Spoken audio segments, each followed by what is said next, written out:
Good morning, Lincoln, Nebraska. Happy Tuesday. Welcome into the morning hookup. Looks Elijah Herbal. Why is he back on the ones and twos? You setting a vibe over there? Is that how you're feeling this morning? Good vibes. Good vibes. Well, we're going to have a lot of those today. A lot of good vibes on a Tuesday, as we'll talk a lot of Huskers today. Got an interesting conversation we're going to have today. Football to volleyball to hoops. When's the right time, or when will football, and let's be honest, when will football make you turn the page? You all right? We do it. I haven't seen that one light up in a long No. time. And it's gone again. Is it spazzing on us? It might be spazzing. It's the line, the ESPN line, which has been a long time. Yeah, that's been gone. Long time. Long time. So Sorry we'll for the folks about at home that are confused. We got a phone line that's lighting up and going dead that I haven't seen light up in a long time. It's not our normal line. It's over here. That one's like over here. Yeah. I got nothing. Yeah, that's what I'm saying. It's Don't touch it. something's going haywire. Anyway, sorry, Huxley. That's all right. We're going to have Husker talk. We're going to talk tickets today, too. A very hot topic that people love to talk about tickets. No, not volleyball. Relax. Football. Thoughts on that? Robin Wash at HuskerOnline.com. Good. This is some good Husker talk. There's another exhibition we'll talk about. Brian Munson, HuskerOnline.com. We'll check in on recruiting with Brian. And it's we're a couple days, 1 day away from the kickoff of 1 day today. Big Ten Media Days. Today. Kicks off today. Schmitty looks sharp. Doesn't he? He does. Man. He looks good. He's going to hear it in a second. No, he's not. No, he's not. He's focused. Looks like he's got a flight to catch. Look, man. That's like a first class guy right there. Flying into Midway. Well, Look at him. He's probably going to go to the gate and try to put himself on the wait list for the upgrade. Why not? No, he's going to walk up there and go, oh, you're already on the list, sir. We saw you walking up. Oh, are you Chris Schmidt? Are you Chris Schmidt? He's not. He can hear. Or did he turn us down? I think he probably turned us down. He turned us down over there? Ugh. But he's getting ready. He is filing away his stuff, getting ready to head out to Big Ten Media Days. They'll kick off today, as you'll get a lot of that stuff on the Average Joe Sports Show every day, 4 to 6. Check those guys out. They'll be hanging out at Big Ten Media. And Nebraska will be there on Thursday. They'll get to the podium, but there'll be a lot of other stories. A lot of those stories, we'll talk about is probably like big narratives coming out of the Big Ten, because the SEC already spoke. They spoke about their 9-game conference schedule, all this and that. All this stuff about how they're getting, I don't want to say screwed, but whatever. Big Ten has got 3 straight national champions. SEC been shut out for a little while. They're a little upset. So what comes out of the Big Ten, we'll talk about that as the week progresses. Stories we missed and a whole lot more. But anyway, my goodness. Did the storm wake you guys up last night? Yes, it did. No. What? I was passed out. It was about what, 2:30? I don't even know. I was trying to because it woke me up and I got like the lightning and heavy rain alert on my phone, and I went, and then just went right back to sleep. I wasn't even. I gotta have that brief thought of my yard could use that. Yeah. My yard looked better this morning. It was one of those things, right? I don't even remember. I think my wife probably woke me up and was like, "What is going on?" I mean, the flashes were incredible of lightning. But then the one thought I had was probably about the yard for a minute, and I'm like, this is too early to be awake, because it was pre-alarm, which really made me really mad, because I tried to keep my eyes closed. I'm one, once the eyes are open, it's probably hard to get back to sleep. I didn't even look at my phone. But I'm like, I don't want to know what time it is. We got through it. It was good. It was. I think my yard needed it. Well, I know my yard needed it. I hope it did what my yard really needed, which is probably more water than you get in one thunderstorm. Yeah. But considering I've been out for a couple of days, even checking yesterday, this wasn't really in the forecast, was it? I don't remember it being there. I didn't even think twice about it when I went to bed last night. I didn't even think twice about it. I know, but be careful out about around town. There are a lot of down trees. Don't think there was a lot of wind. There was a lot of lightning and thunder in this one. So be careful. I know coming down through downtown this morning, there were a few trees in the road because of those big old trees coming through downtown. So the neighborhood just to the south of downtown, right? So be careful out there as well. Let's kick off. Let's talk a little Huskers. I want to talk about, there's a few things to get to, but these tickets right now, I want to dive in there because there's a lot of different opinions on what's happening here. First of all, The two things I'm talking about, obviously not the mini plans. They've always kind of in the last few years had the mini plan where you can navigate 3 or 4 games that you want to go to based on a price. But right now for Bowling Green, is it 2 for $50? Also now, I think the last day or so, 4 for $100 versus Ohio.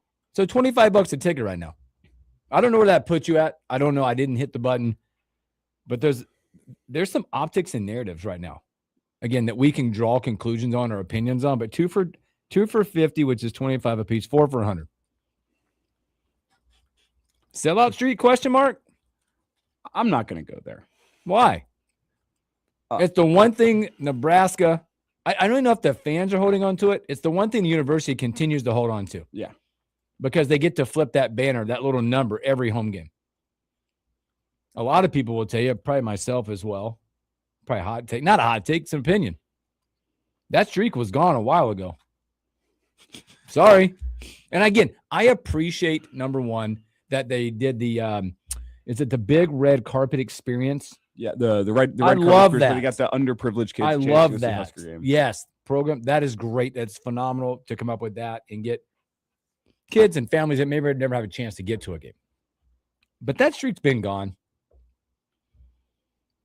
Maybe they can let it go or not. Maybe this is a ploy to like continue it. Maybe when they're doing all their construction project, they can just take that number off and be like, we're good. Like keep the All-American numbers up there, right? I like that. Those are that's real. That's got like data behind it, right? That's got that thing that says, yes, you're an All-American. You were voted. You were what an academic All-American. Yes, that's true. You can't take those away. Or is this just a money grab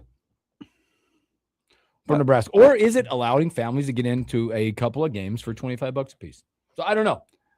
I think it's a combination of demand has not been here for these games like we thought there would be. We'd like to keep the sellout streak going, and hey, if we can get some families in the door, that'd be great as well. And people ask for lower ticket prices too. It's like you asked for that, now you got it.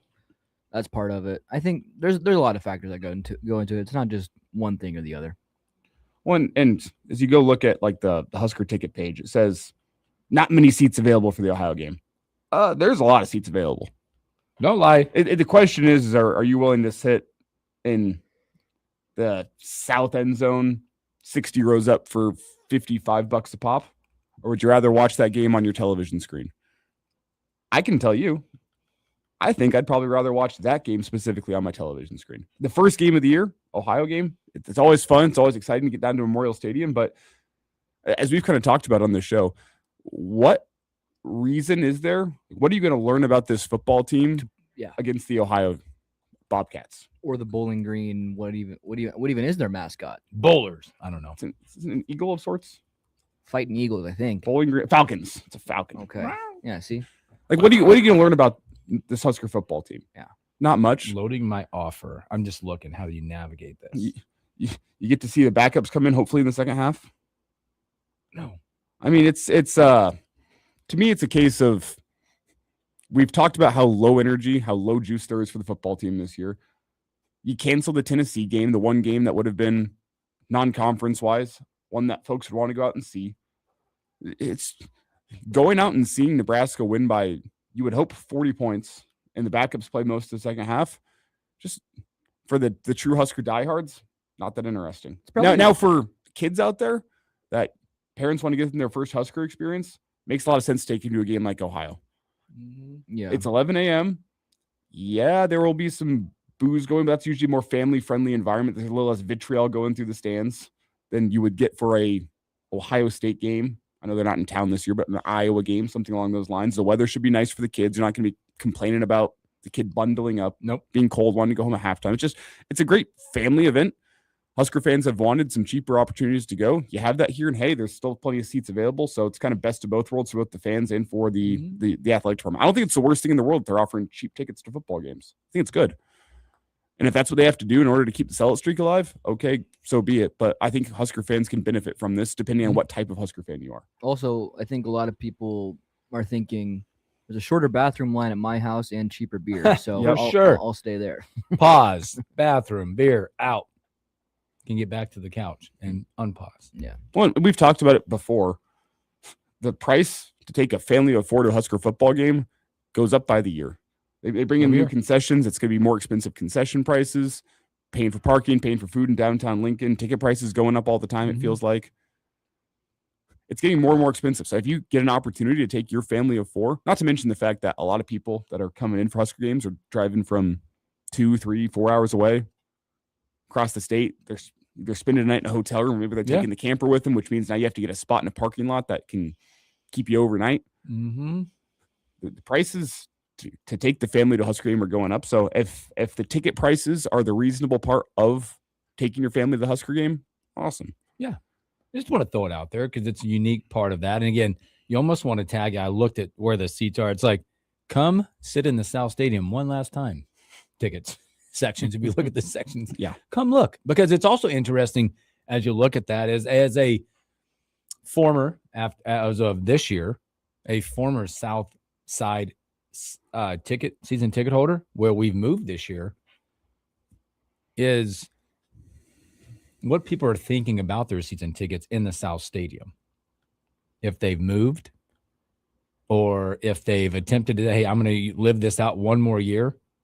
Because I think you said something earlier about this whole season ticket thing about the people that are there now might not. How many people don't return to the South Stadium?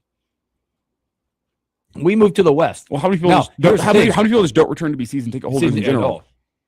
For us, we moved. We moved this year just based. All right, man. If we don't move now, you kind of get that anxiety sense that if I don't move now, I'm going to be shut out following seasons. Because I think some people probably moved now. We moved to the West Side, which, by the way, when you move, it costs you more money.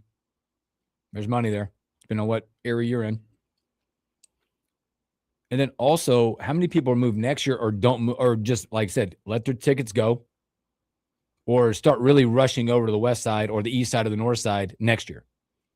Because I think you're going to have a group of season tickets, just like volleyball. I told you I wasn't going to go there, but that are maybe get shut out with the construction going on. Because, again, what's that, like 20,000 in that end? Roughly, just a number. There's going to be some shutout situations in that scenario when they do get South Stadium back and redone.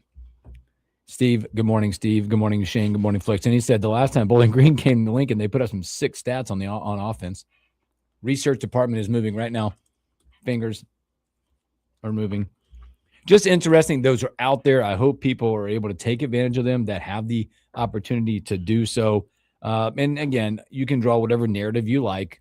That's why we brought it. Want to talk about it, see what's out there.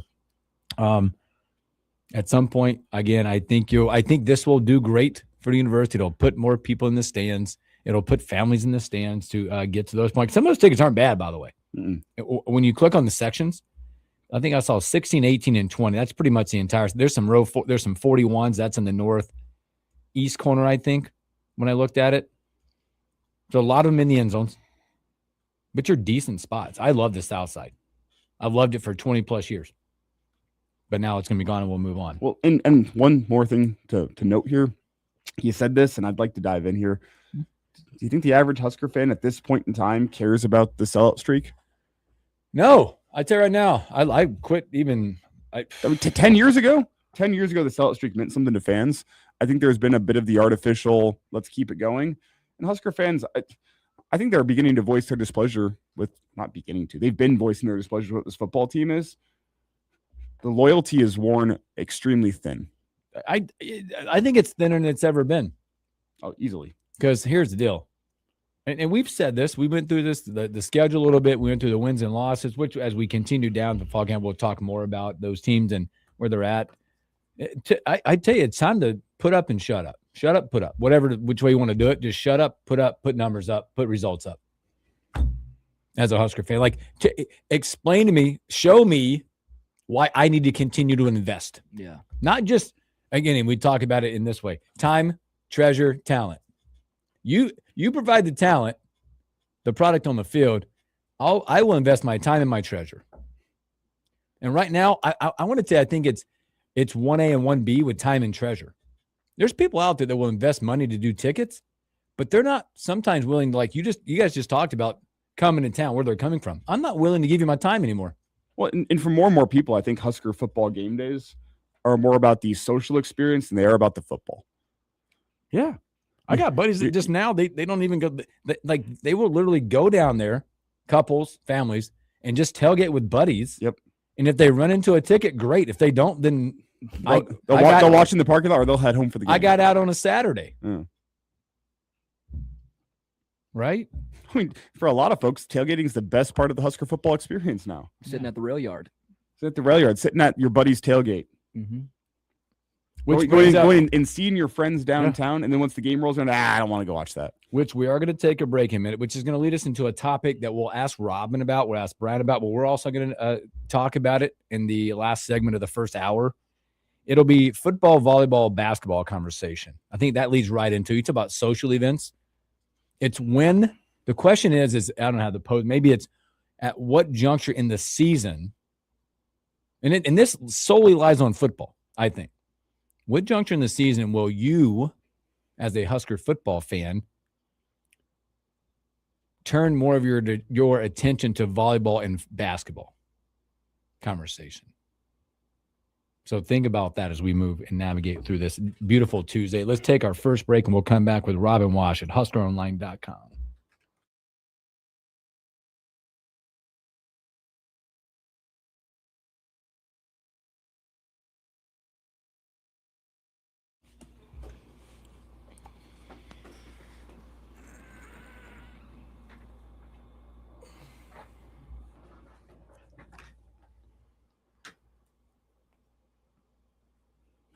Girl, not a woman. Outside of the upcoming 2027 class, what has been a success in Rule's tenure? Ooh. You got you back to bowl eligibility. Yeah. Okay. You're hanging on that one. We'll take that. Wow, that's a great question, though. The conversation around Nebraska has gone from, dear God, just please get us back to a bowl game, now to, okay, 8 wins, 9 wins. This year being the exception of, okay, if it's less than a bowl game, he's on the hot seat. But if it's less than a bowl game? It's crazy because the roster on paper, like, I still think is extremely underrated, but it's like you can't put any belief in them just because of what they've been. And I don't know. There's talent on the roster. The ceiling is probably super high, but can you really look forward to actually thinking they can pull off 9 wins? No, you can't.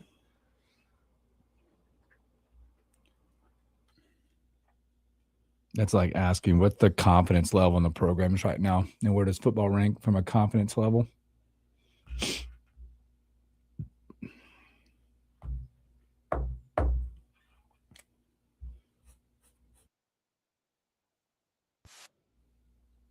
I didn't even say that. I should not have. I left that out. Good. I was going to relate that ticket conversation. It kind of felt. Did you see they still do it? I don't know if they still do it. I remember when the last few years that like certain universities were putting season tickets on sale at Costco. Oh yeah, kind of felt like that. Like I'm going to go to Costco tomorrow or whenever I go. Go and go, oh look, here's my 2 Bowling Green seats. Limit 4.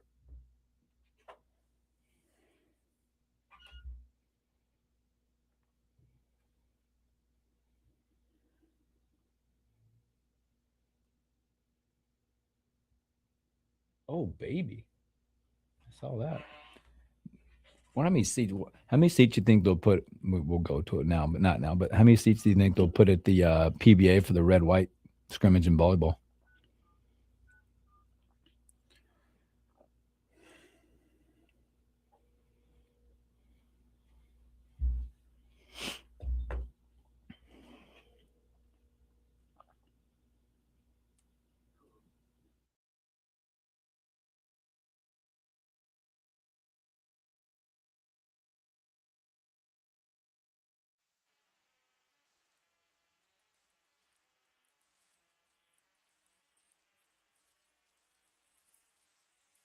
Welcome back in the morning hookup. Happy Tuesday. Hope your Tuesday is off to a great start. If not, we got a guy that'll light it up Robin Watson, HustlerOnline.com. Watch, what's up, brother? Ready to light it up. You need a light. I felt bad going home yesterday. You know, you and I were having some chats. And did you get dinner figured out? I did. All right, because you and I were in a scramble yesterday. Yeah, I went simple, quick, a little spaghetti. When all else fails, there's always spaghetti. That's a run the damn ball type of dinner right there. Exactly. Just get the job done, get them fed, and move on with the evening. That's getting it to 2nd and 6. Second and manageable. That's all that is. It's nothing special. Just staying on schedule. Yep, staying on schedule. Love that. With the spaghetti, did you go garlic bread? Did you go peas? Or is it just the spaghetti? Roasted broccoli. That's what we went with. That's such a good option. And yeah. Outside of the giant 5 servings of pasta that I had to balance it out. Oh man, we got Robin Wash with HustlerOnline.com hanging on us. We'll wash it. Let's go through it. You mentioned this a few times already, but talk about Nebraska adds another exhibition. It'll be in the island of Grand Island against K-State. Talk about that one and how it all came together, and it's just another good opponent to put in an exhibition and take the show on the road. Yeah, so we obviously had been hearing rumors about them wanting to do another exhibition. So you get 3 exhibitions this year. It used to be for forever that you only get 2. So they expanded it so you get a third. And, teams kind of have taken various approaches where, you just add a local state college or something like that to just basically give a little tune-up before the meteor schedule. But Nebraska kind of went the route of really wanting to beef up their exhibition slate. And you look at it now, you have a true home exhibition against St. Louis. You have a true road exhibition at BYU. And now you get a quote-unquote neutral site game out in Grand Island to play away from your home gym, but also give your fans an opportunity to see you play in a new venue. So, I think that, as far as an exhibition slate goes, this is as good as I think you could possibly get, given the caliber of teams, the variety of destinations and venues, and the ability to really get a good gauge of this team, before the games actually start to matter for real. So as far as this game goes, this is one that, had been in the works for a while. There were a couple different opponents that were in the mix. Initially, I think the first team Nebraska reached out to, or at least was in contact with, was Colorado State. And if you remember, Colorado State's coached by Ali Faroukmanesh, who was a GA under Tim Miles back in the day. So some Nebraska connections there that, would have been a cool matchup. But I think there's some Kansas State connections from the Grand Island side of things that kind of made a push to try to get the Wildcats up to town. And so, I think that's kind of where the thing pivoted and eventually led to this announcement. But it's apparently been in the works for a while. A fun tie there is, Casey Alexander's the coach at Kansas State now. He was at Belmont last year. Well, who else was at Belmont last year? Sam Orm. And so yesterday with their little media availability, I asked Sam about playing his old coach, and he said he'd known about it for a while. So I think internally this is one that, had been in the books, and just yesterday they were able to finally formally announce it. But should be a cool deal. This is something they've been trying to do. They tried to play at Grand Island a couple of years ago. I don't know if you remember the little red-white scrimmage thing that they did at the Devaney Center, where they went back and played at Devaney for the first time in forever. That game was originally supposed to be, that scrimmage was originally supposed to be in Grand Island, but for whatever reason, logistics didn't work out. So this is something they've been wanting to do, kind of follow the recipe volleyball has been doing for a while, where you kind of travel around the state and play in front of different areas, so different fans can have a chance to see you play. So it's cool they finally got to do it, and I would expect more of these types of games down the road. And Fred did say something I thought was insightful about the level of preparation he put in for this. He called Grand Island Central Nebraska. I think most people across the state would agree with that, but where do you put the cutoff with Western Nebraska? I think I'm the Arch. Once I get to that Kearney Arch, past that, I'm in Western Nebraska. That might be a controversial opinion. Rob, I want to get your take. Where does Western Nebraska begin in your eyes? Yeah, I mean, what it would be. I guess the middle point was like North Platte. Is that kind of the? I'm still trying to get my geography ahead of me. I think North Platte's firmly Western Nebraska in my eyes, but I could be. I'm not the BL end all here. No. I just think about it like when I'm driving to Colorado, like that's my midway point. And so I just in my head view anything west of North Platte as west. But yeah, you could probably move it inwards. Kearney's probably fair. I think if you could do the dividing point of Kearney. I just kind of look at those main stops along I-80 as kind of my general frame of reference there. So I'll go with you. I'll go the Kearney Arch. That seems like a good marker there for it. Robin, flipping around the conversation into some football. Got Big Ten Media Days coming up, fall camp starting soon as well, and we're seeing some ticket sales. What are your thoughts on these? I guess discounts for some of the earlier games going on. Is this a product of trying to keep the sellout streak going? Is this just trying to cater more to Nebraska fans and get more people, more butts in seats? What are your thoughts on this? Yeah, I mean, clearly sales are struggling because I can't remember a time when they're offering like a bunch of like Groupon tickets to buy Nebraska football. Like it's kind of weird and kind of a reflection of where we are right now with not, I wouldn't say just fan interest, but kind of just the state of the program where it's harder than ever to get people to come to games when the product on the field is kind of stuck in neutral the way that it's been. And so, filling that stadium is becoming more and more of a challenge. And until Nebraska starts winning, this is probably going to be more of an issue that, the athletic department's going to have to deal with. And so they're trying to get creative, offering different ticket packages. But, if ticket sales were going the way everyone hoped, they wouldn't need to be doing this sort of stuff. So, yeah, I kind of connect the dots that they've got some work to do in order to keep that streak alive, and they're trying. And I'm sure some company or whatever will buy up whatever tickets need to be bought up. But as far as actually filling the seats, that it's becoming that challenge is only going to continue to grow until the team itself starts putting together a more winning product. Again, we're speaking to Robin Wash with HuskerOnline.com. I'm going to play tennis with you and go back to basketball, and because there was the final summer update yesterday from Coach Hoiberg. And I think a lot of these discussions, I mean, obviously you look at last year, what they did and how they did it, and the word leadership has been thrown around a lot, obviously, with what you had. You had a special player and a special year last year, but also you talk about a guy like Sam Hoiberg, who was that leader guy. Talk about what, because you're hearing names like Bowden Kapke, which is, I think it's so interesting that transfers walk in and they have this monster voice all of a sudden. But Bowden Kapke, and they've talked about Taj a little bit, because you cannot duplicate what Sam did last year, but how important it's going to be to find a couple of guys that can have that on-court leadership as, like Sam did last year. Yeah, they have leaders, but they all kind of lead in their own ways. And right now, it's a little too quiet for Fred's liking. I think one of the things that separated last year's group from most others was its ability to kind of lean on each other when times got tough and find ways to lift each other up and fight through adversity. And you saw time and again where they were faced with a different situation, and every time, more often than not, they found a way to rally together. And so that's kind of what this challenge is for this group is, you got talented players. I think you could make the case that this team, top to bottom, is better than last year's team, just with the overall degree of talent.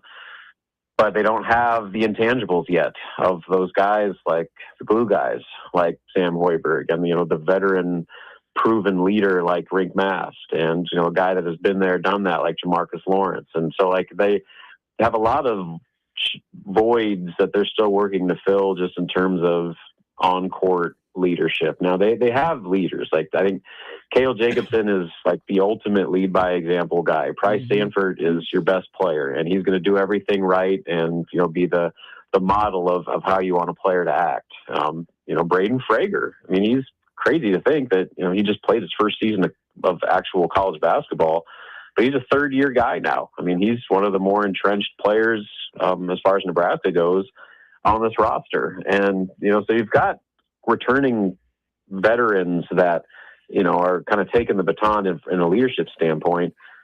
but all those guys kind of, lead in their own way, and it's kind of with their actions as opposed to their words. And so like that opens the door for a guy like Bowden Kapke, who, a lot of it is just your personality. You can't just force it. Like if it's not within your DNA to be a yeller and, be a really vocal guy, it can almost seem forced and fake if you try to go beyond what you are. And so Bowden Kapke, he's kind of made a career off being the loudest guy in the gym. He said that is what his dad always told him growing up, is the one thing you can control every time you take the court is you can be the loudest guy in the gym. You might not be the best player, you might be the biggest or whatever, but your voice is the one thing that you can always control. And so he's always had that mindset, and he's had no hesitation taking it to Nebraska with him, and they've needed every bit of it. I think there's a lot of comparisons to Josiah Alec, where Josiah was one of those guys that just lifts everybody up because of his his willingness and ability to be the most vocal guy on the team. So they've needed Bowden to step into that role, and he's embraced it. And I think you'll see other guys emerge into leadership roles, like Trevin Lenhart's a leader.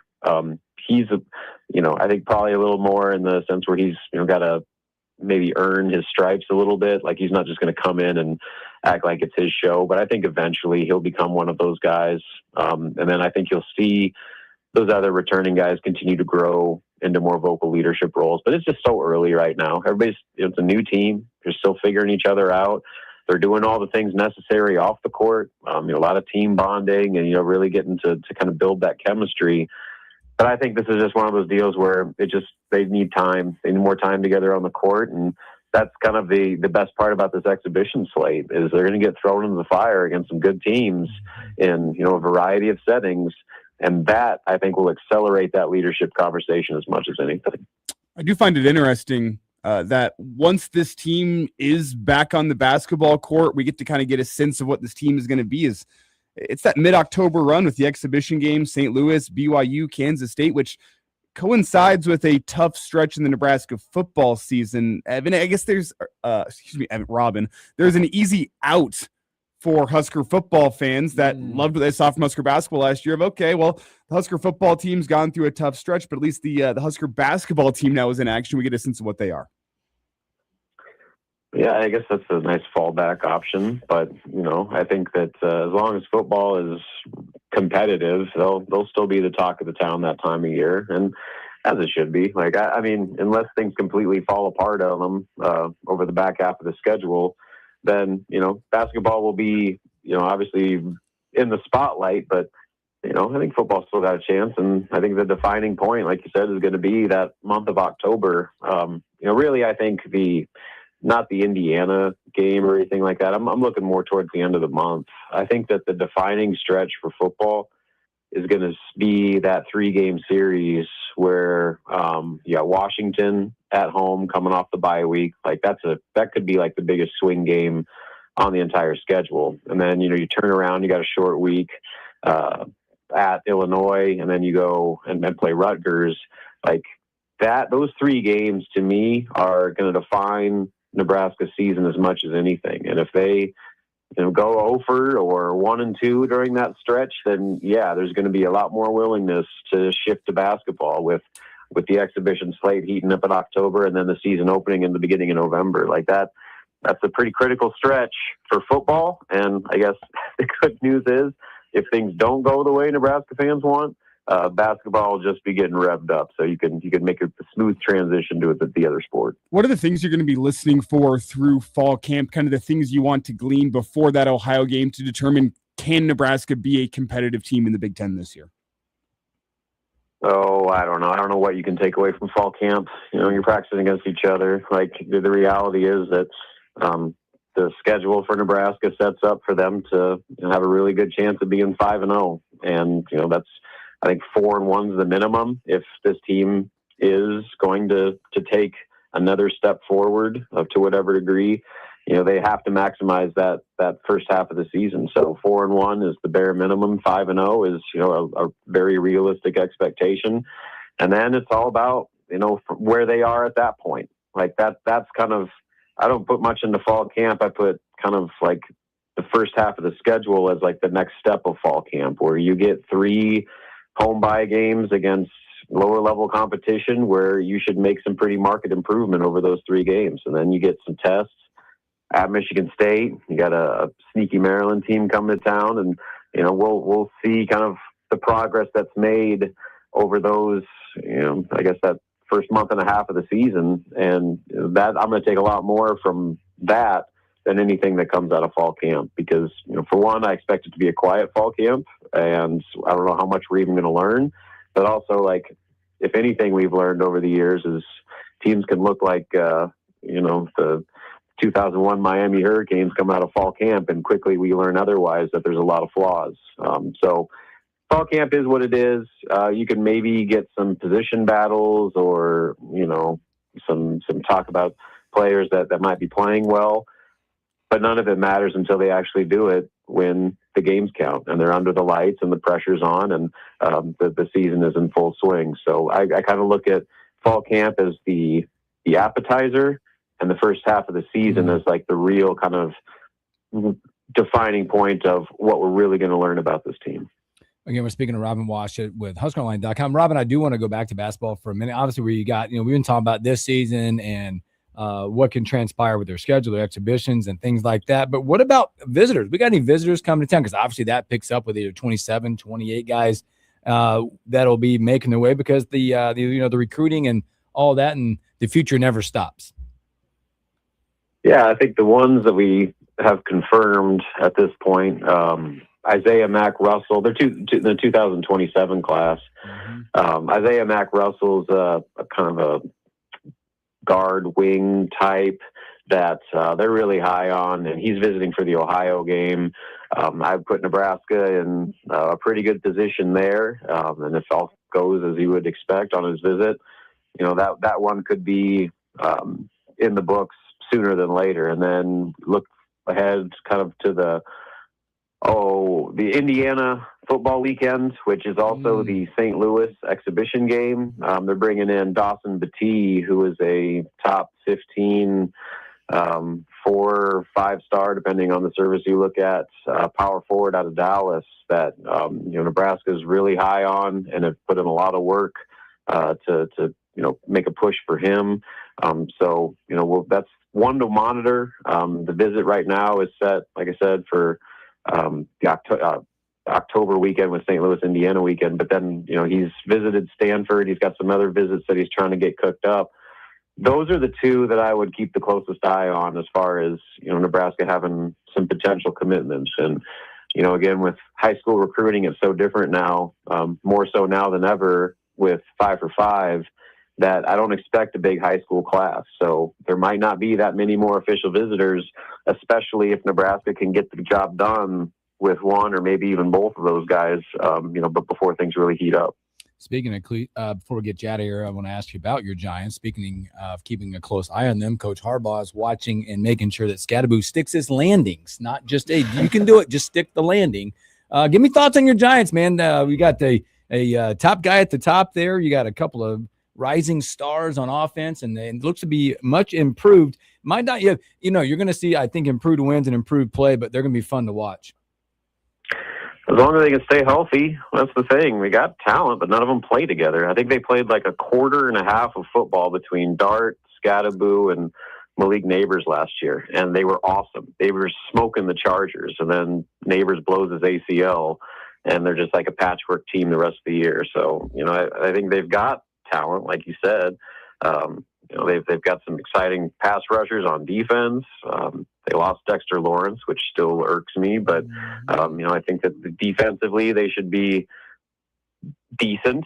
Especially if some of those young guys can step up, and offensively, it's just about having all your weapons on the field. Jackson Dart's got to stop running headfirst into defenders.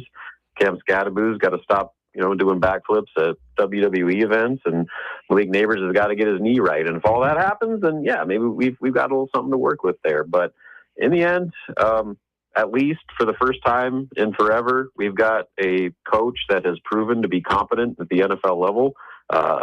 So that if nothing else, we're a step ahead than previous off seasons. Watch, it's always a pleasure, my friend, man. Thanks for taking the time with us on a Tuesday. Have a great one, and we'll talk to you real soon. Sounds good, fellas. See you later. Robin Washington, HuskerOnline.com. Great stuff from him as always. Let's take our final break of the hour and come back with This Day in Sports.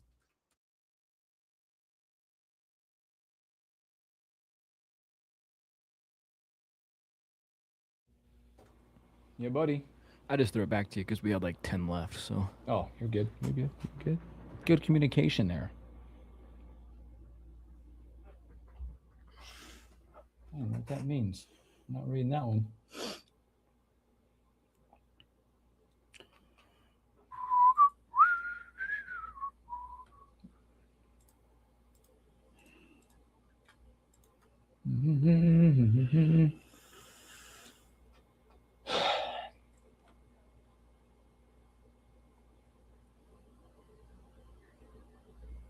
Is it clearing up out there? Yeah, we're gonna be good today. Looks like it's gonna be sunny. Yep, I think the rest, maybe Thursday.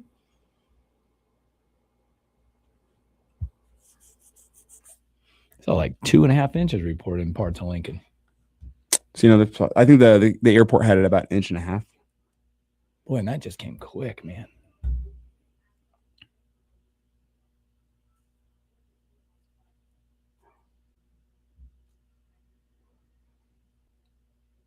Neck is all stiff today.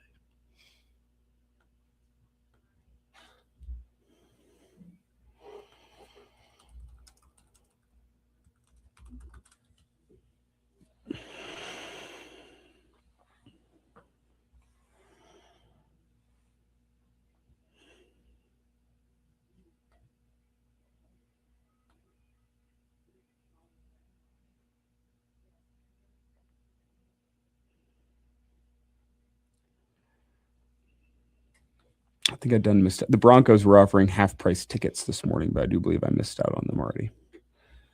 We have 100 half-price tickets. It said a limited number. Had to be like, we have this section available. $23 for an NFL game, which is crazy. How much?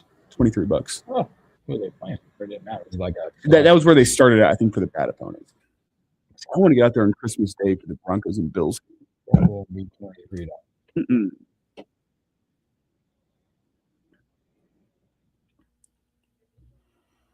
think that game's already sold out. Cheapest I'm seeing is $260.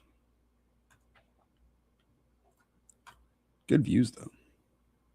I'm just looking at something like week 1.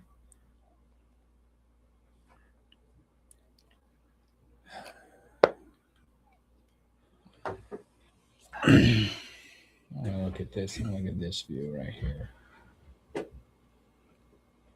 Week 1, get in prices. Oh my gosh.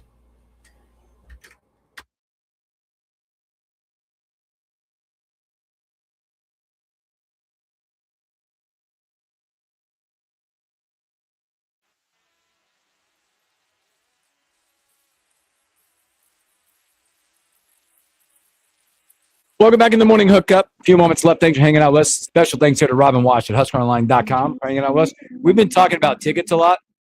I just looked. Week 1 right now, if you went ahead and looked ahead for week 1 on get-in prices,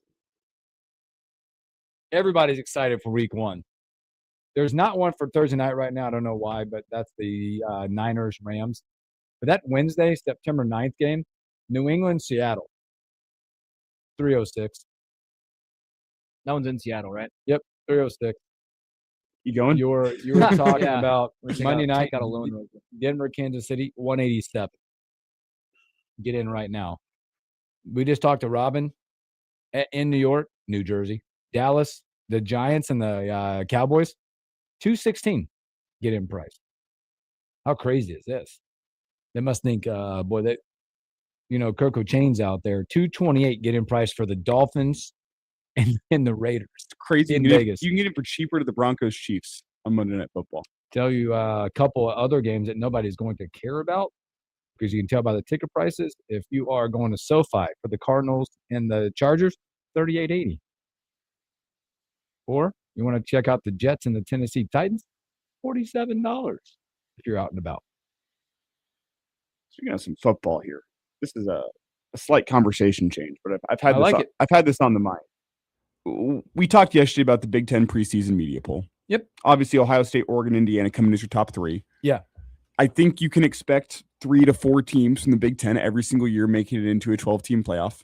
Yes. 3, 2, 4, depending on what it looks like. Yep. If you were to look at the teams that are outside that top three, it's USC at number 4, Michigan at number 5, Penn State at 6, Washington 7, Iowa 8.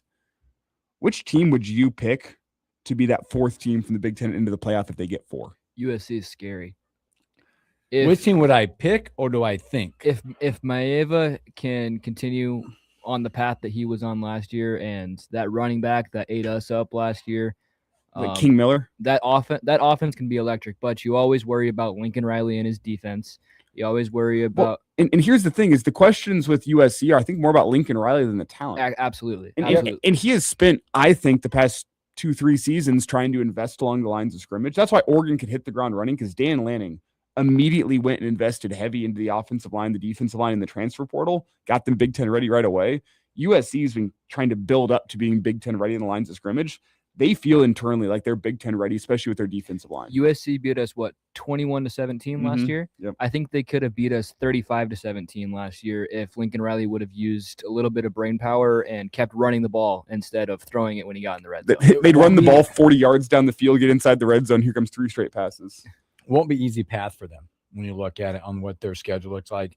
These are who they have on their schedule. They're going to have Oregon on their schedule, Washington on their schedule, Penn State on their schedule, Indiana on their schedule, Ohio State, all on their schedule. The team that I will look for, if I'm looking at from USC, I think it'd be great if they got there. Penn State. Okay. What's the Penn? And I say that because of their schedule. Look at what Penn State's slate is. Sorry, I was going to get their schedule for this year, and it's one that I talked about before. We had an article, CBS Sports put an article out about it. This is their Big Ten slate. I mean, their non-con is nothing. Marshall, Temple, Buffalo, Wisconsin, Northwestern, USC on the schedule, Michigan on the schedule, but then you go Purdue, Minnesota, Maryland. That's an easy schedule. It's very doable. Like, they're one of the top 10 or 15 easiest schedules in the country. They'll probably be favored in 11 of their games. Yeah, they won't have any problem with chemistry. They brought the whole Iowa State team. The first 3 over there. They'll be favored. Yeah, let's look at this. They'll be favored in the first 3. Obviously, they got Wisconsin at home, Favored. Penn State Northwestern on the road, Favored. That's 5. USC at home, probably not going to be favored, but we'll see what USC looks like there. They'll be at Michigan. That one will be toss up, kind of pick 'em, I think. Yep. Purdue at home, favored. 6. Washington on the road. If they are 7-1 at that point, that. if they're at 7-1 at that point in the season, it's obviously tough on the road. I wouldn't be shocked to see them favored. Yep. And then Minnesota at home and Maryland on the road. They'll both be favored. So you're looking at 8 to 9 games, maybe 10, depends on how the season goes. If they're a team that's just one of those, like, look at the schedule, there's a chance. You said another team on Penn State's schedule right there that when I was on Average Joe's Sports Show last week, we were talking about Washington. I didn't realize they got Ryan Walters as their defensive coordinator. That dude is solid. Didn't have the best tenure at Purdue as head coach, but he can coach a defense. And then you got Damon Williams as your quarterback out there. Jed Fish is a good head coach. Washington could make some noise as well. I just say USC because of the talent, but you're absolutely right about Lincoln Riley being the problem. That whole second tier of the Big Ten, there's a lot of, you could see it, but you could also see them being pretty mid-tier as well. And the thing with Washington that might be tough for them is they have a brutal end to their season if they want to make a college football playoff. They started off decent. Yep. I mean, it's Washington State, Utah State, Eastern Michigan non-con. Yep. First Big Ten game is against Minnesota. They hit the road to play USC. That'll be a big game. And then home against Iowa, at Purdue, at Nebraska. Okay. And then they close the season, home against Penn State, at Michigan State, home against Indiana. They close the season at Oregon. Fun talks, my friends. Thanks for hanging out with us. The question is which mid-tier team can go and finish 10-2? Exactly. Coming up, more Husker Talk, Big Ten, Media Days, Brian Munson, HuskerOnline.com, and a whole lot more. Sit back, relax. We'll be right back.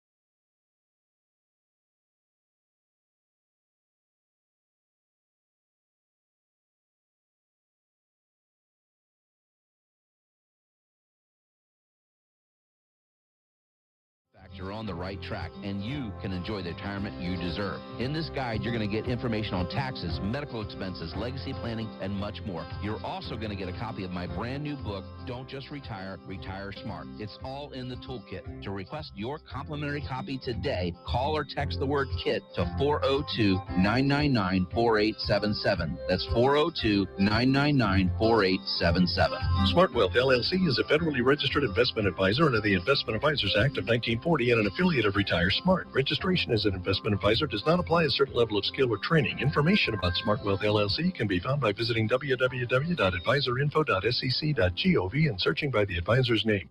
A boy born in Joplin, Missouri was fascinated by anything with wheels and a motor. The odds of him going on to fascinate millions with his talent? 1 in 260,000. The odds of this born racer having 157 career top 10 finishes in NASCAR? 1 in 125 billion. But every driver seeks the pinnacle of their achievements. The odds of him winning both the Daytona 500 and the Brickyard 400 in the same year? 1 in 195 million. The odds of a child being diagnosed with autism? 1 in 88. I'm NASCAR driver Jamie McMurray, and my niece has autism. Learn more at autismspeaks.org/signs. Early diagnosis can make a lifetime of difference. Brought to you by Autism Speaks and the Ad Council. For over 30 years, Wild Bird Habitat has sold high-quality, premium-grade wild bird feeds that provide our wild birds with the proper nutrition they need to thrive. Economy wild bird mixes sold at other stores contain filler seeds birds don't eat, leaving a mess. For wild bird feeds guaranteed to attract more birds, shop the Wild Bird Habitat stores in the Alamo Plaza, 56 in Nebraska Parkway, or north at 4900 Dudley Street, and save money with their rewards program and their wild bird seed by the bucket. The IRS finally caught up with Louie. I hadn't paid my taxes in 8 years. I owed the IRS a lot of money. Louie was in deep trouble. We're going to take your house, put a lien on your bank account, garnish your pay. They don't care. They're going to take your paycheck. Louie found out about Optima Tax Relief, the leading tax resolution firm. A+ rated by the Better Business Bureau, they've resolved over $3 billion for their clients. Optima Tax, they helped me. They calmed me down. They made me feel comfortable, and I trust them. Louie has a lot to be thankful for. I don't owe the IRS anymore, and I'm able to live a comfortable life, a lot better life. It was because of Optima Tax. For tax help you can trust, call Optima now for a free consultation. Take it from Louie. If you owe the IRS, don't go it alone. Give Optima Tax a call. They can help you. Call 800-343-6460. 800-343-6460. 800-343-6460. Optima Tax Relief. Testimonial from an actual client. Some restrictions apply. For complete details, please visit OptimaTaxRelief.com. The journey of 1,000 miles begins with the first step. At Children International, we know that the journey to end poverty for good begins first with a child. It starts with their first checkup, lesson, opportunity, job. That journey takes commitment from people like you and me to end poverty for good. Learn more at children.org. Lincoln's local news, talk, sports, and weather station. FM 101.5, 1240 AM, KFOR, and KFRX HD3, Lincoln. From ABC News, I'm Sherry Preston. Today marks the beginning of the 6th month of the Iran war. Airstrikes halted for now in hopes that diplomacy toward a ceasefire might succeed. Someone who is a big supporter of that conflict and the one in Ukraine, South Carolina Senator Lindsey Graham, who is being honored at a Capitol ceremony this hour in the Rotunda. In attendance, Vice President J.D. Vance. Lindsey Graham loved people from all walks of life, I think in part because of the way that he grew up, because of the fact that he wasn't handed everything. He was fascinated in everybody. ABC's Jay O'Brien has more. Graham will be eulogized here at the National Cathedral by his close friend, President Donald Trump, who has said that the South Carolina Republican was like family to him. Graham died suddenly just about 2 weeks ago due to heart complications. He had just returned from a trip to Ukraine where he met with Ukrainian President Volodymyr Zelensky. Zelensky will be here in attendance for Graham's funeral today in honor, he says, for Graham's steadfast support for his country and its defense against Russia. Israeli Prime Minister Benjamin Netanyahu also at the White House and to attend Graham's funeral today. How are you feeling about the economy right now? Consumer confidence a bit shaky, says ABC's Jim Ryan. The Conference Board asks Americans for their assessment of current economic conditions and how they're feeling about the short-term future. For the third consecutive month, the present situation index has fallen, while the expectations index has remained steady. Looking ahead, the Conference Board finds that consumers anticipate little improvement in business conditions over the next 6 months. Jim Ryan, ABC News. Damage across the Midwest following a strong line of storms and a tornadoes that touched down in the Appleton, Wisconsin area. Damage as well in Chicago as well. This woman shocked at what her neighborhood looks like. It's like some huge dinosaur just stomped on everything. No serious injuries. This is ABC News. That'll be 84.52. Perfect. Grab the bags, honey. Mom, why do you always check your phone before we pay? I'm just claiming my cash back on the Upside app. Since we're getting the groceries here and we filled up the car on the way, I've already earned enough this morning to pay for that pizza night we're having Friday. Wait, so the app pays for pizza? Not exactly, but the cash I earn on stuff we need helps us pay for the stuff we want. It's just a little win for our family every week. Get more out of your everyday. Upside is the free app that gets you cash back on routine purchases like gas, groceries, and dining out at more than 100,000 locations nationwide. No points, no rebates, just cash back straight to your wallet. Download the free Upside app and use promo code ACT5 to get a $5 bonus on your first purchase. That's promo code ACT5 to get a $5 bonus. Remember, use promo code ACT5. Offers vary by user and location of participating merchants. Go to upside.com for terms and conditions. Heavy weather overnight across Lincoln. Good morning. I'm Jeff Modes. Right now we're at 81 degrees at KFOR. Wind gust of 58 miles per hour at the Lincoln Airport just before 2:30 this morning as severe storms moved through the Lincoln metro area. Nearly an inch and a half of rain fell officially at the Lincoln Airport from those overnight storms. Small power outages were reported. Even tree branches were knocked down. A water rescue at 12th and O Street happened where a driver was rescued from a vehicle that got caught in the water. Meanwhile, Morrill Hall at the University of Nebraska Lincoln campus, they're closed today to the public because of damage from the overnight thunderstorms. The Natural History Museum said the storms caused water issues on the first floor. Democratic candidate for governor Lynn Walls has picked Richardson County farmer Ben Steffen to be her running mate in the November 3rd general election. Walls announced today that Steffen has leadership in the agricultural community, including local and statewide efforts, even serving as chair of the Richardson County Farm Bureau and being the former president of the Ag Builders of Nebraska. Town hall meeting is scheduled for Center for Fine Arts at 50th and Huntington for a town hall featuring Nebraska 1st District Republican Congressman Mike Flood. There'll be a question-answer period during that town hall. After spending nearly 2 weeks helping communities in South Texas prepare for possible flooding along the Nueces River, 43 members of Nebraska Task Force 1 are coming home. Lincoln-based Urban Search and Rescue Team was deployed to Live Oak County on July 20th at the request of Texas emergency management officials. Task Force members are due back in Lincoln sometime today.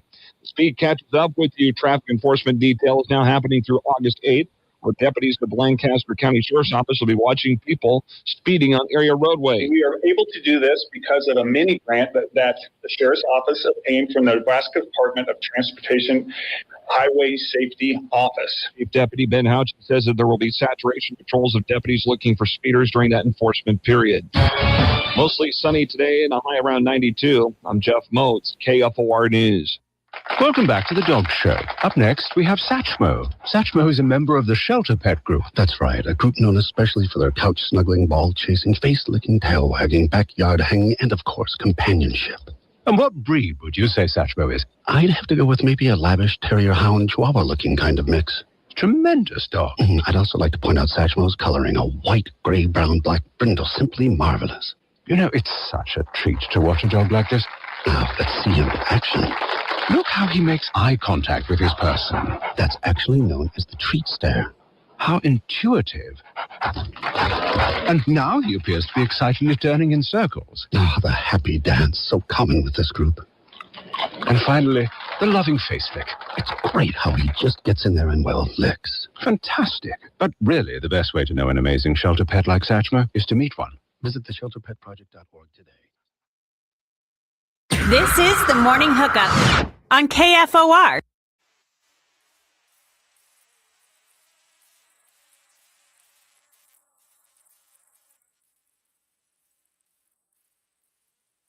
Welcome back in the morning hookup, hour number 2.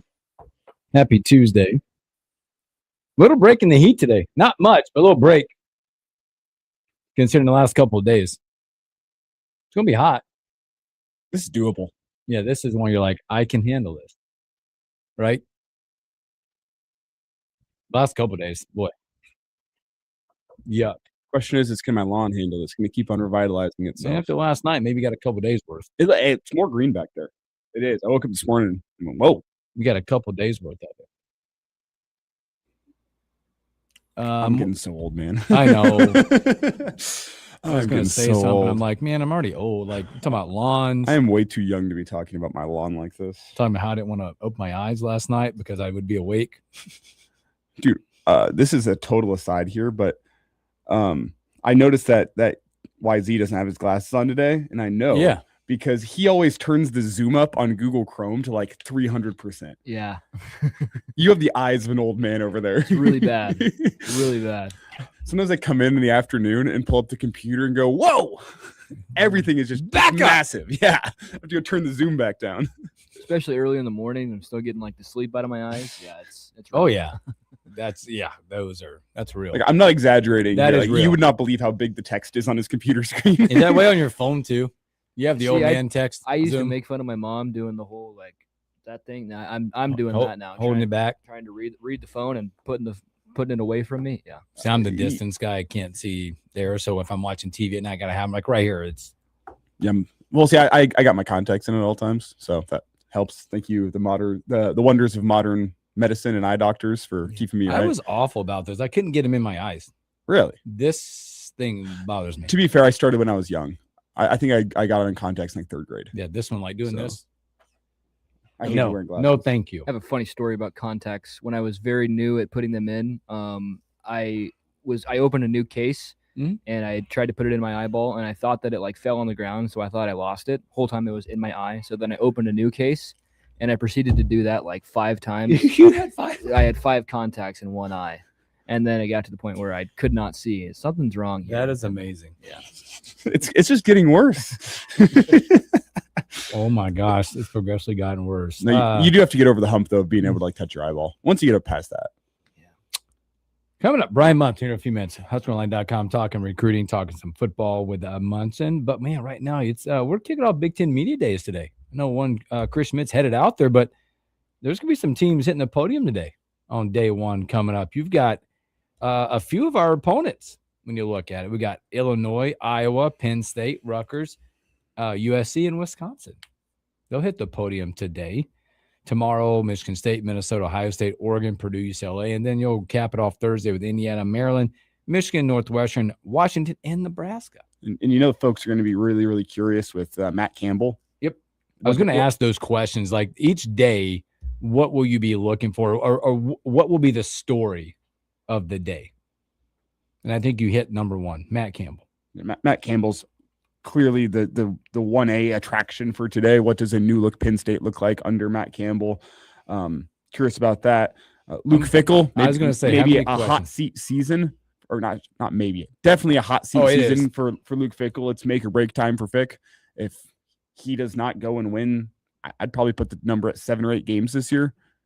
Probably a guy that's going to be on the way out the door at Wisconsin, especially given the fact that they've brought in Sean Eichhorst, the executioner at AD, to come in and he can come in and make the change at the top. And then I'm also going to be curious about Lincoln Riley as well. I mean, you have like the Brett Bielema, a lot to reload with Illinois, but you know what Bielema has, and you'd say the same about Kirk Ferentz. You just expect them that they're going to reload. Maybe not be as dominant as they were in years past, but they're going to be solid football teams as well. And I honestly say the same about Schiano. He's got pretty good job security. I say at Rutgers because the expectations are low. Get Rutgers to a bowl game. What do you see? They're I'm going to go back. You talk about Luke Fickell and that situation. Here's their schedule. I just kind of want to navigate it, what it means for Wisconsin. And again, you got the executioner out there. And so they got Notre Dame out of the gate. Loss, right? Western Illinois, Eastern Michigan should be a couple dubs for them. Then they got to go to Penn State. Loss. Wisconsin at UCLA. Toss up. I think that's a game that's going to tell you a lot about both of those two teams. Let's put that over here. Because UCLA is, I think, a popular team to, but then to we'll bounce back this year. So we'll put that to the side. They got to go. USC goes to Wisconsin. That's a loss on paper. Wisconsin's now got to go to Iowa. That's a loss, we'll say. Rutgers comes to town. Winnable game. We'll give them a nod on that. They got to go to Maryland. Another winnable game. We'll just give them the nod there. They got to go to Purdue. Very winnable game. Minnesota goes to Wisconsin. It's a winnable game. So we put winnable. So right now that would be 6-4. No. Did I miss one? So that gives them 7 with an outlier in that situation. It's an exercise to look at. It's a doable season for Fickle. Fickle. Season for Fickle. But it's 7 enough. It's 7. It still warms the seat, right? If you're the executioner, you're probably going, all right, you gave me my in, right? You gave me my in to start having those conversations. I think it warms up. I think they're similar to Nebraska this year. Keep it competitive whenever you go out to State College and take on Penn State. But again, they do avoid the big dogs on their schedule. Keep it competitive against USC and Madison. Mm-hmm. Go get a win against a Minnesota or an Iowa. Take care of business against the teams you should take care of business against. You're playing in a bowl game. You're doing fine for yourself. Now, I could also see the wheels falling off, and you're 2-3 by the time you head out to UCLA. Drop that game, and you're 2-4, and now everything falls off, and Fickle's gone mid-season. The momentum starts to kill you. I mean, there's a real situation that Fickle is gone by the end of October. If the early part of the season doesn't go well. It's either yes or no. Like it could be a productive season for them, or you could say, you just said he could be gone mid-season. Wow. We talked about it. Wednesday. I think there'll be some good topics on Wednesday. Obviously, you got the 2 big dogs sitting there, Ohio State and Oregon, in that mix. Dan Lanning, always a pleasure to have on the podium there. But I think a lot of the talk could be about the return of Pat Fitzgerald, Michigan State, and it'll be a little UCLA. I think will get a little love in this one as well. Then you get to Thursday. Locally, we'll be looking at Nebraska.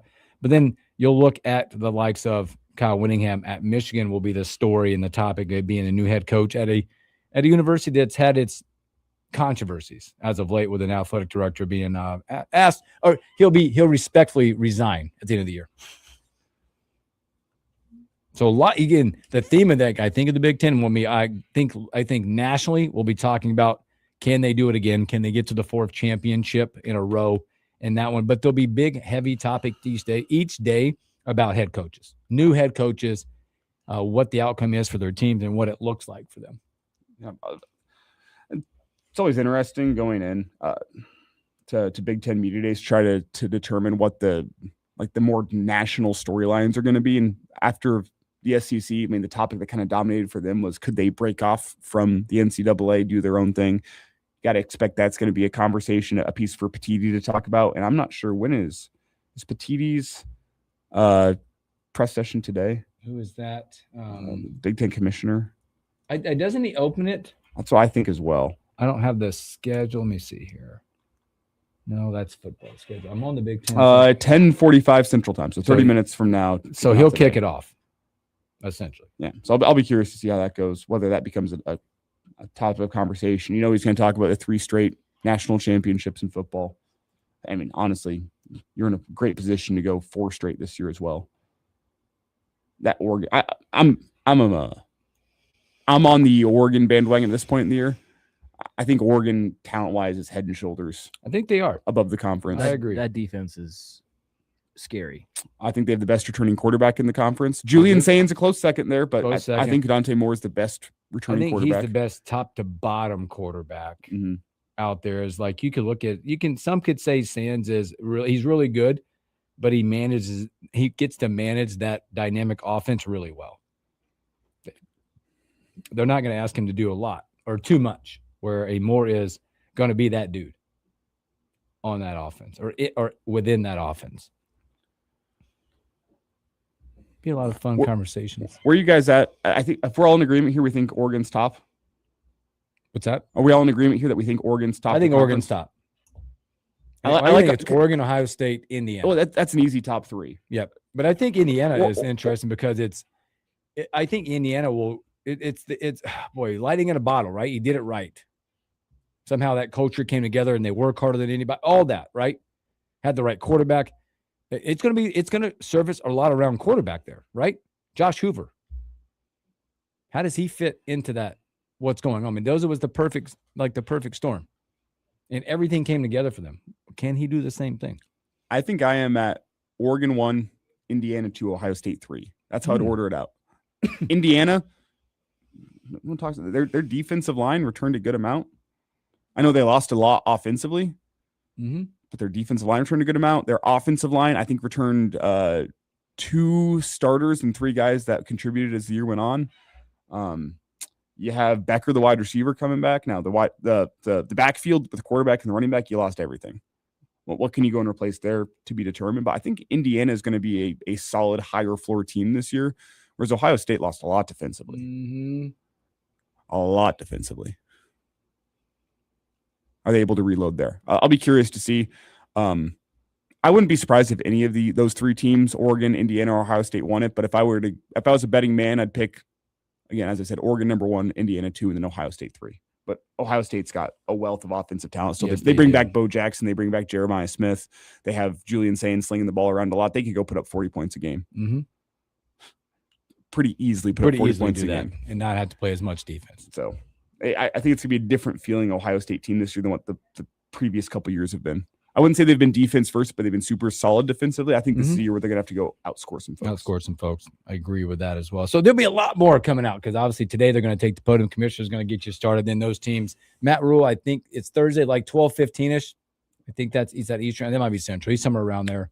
I think it's 11:45 our time Thursday. Is that what for Thursday? I'm just kind of taking a peek. But again, we'll be having a lot of conversations and opinions and thoughts around the Big Ten. As media days are underway, man, getting the football feeling right now. And we'll bring it to you as we get it. So let's take let's take a break. When we come back, Brian Monson, HuskerOnline.com.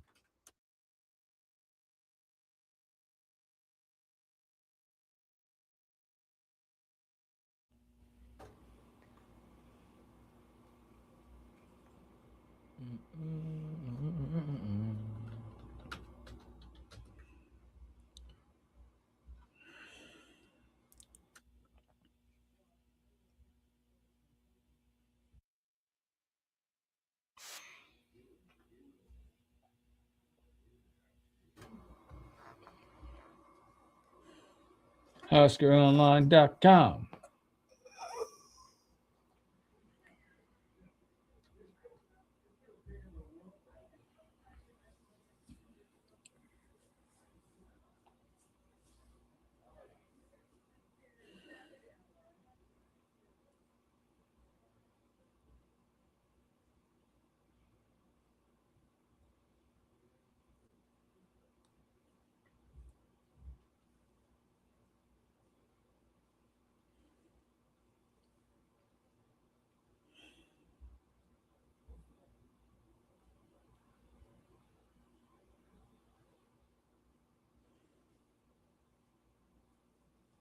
Let's start with Brian.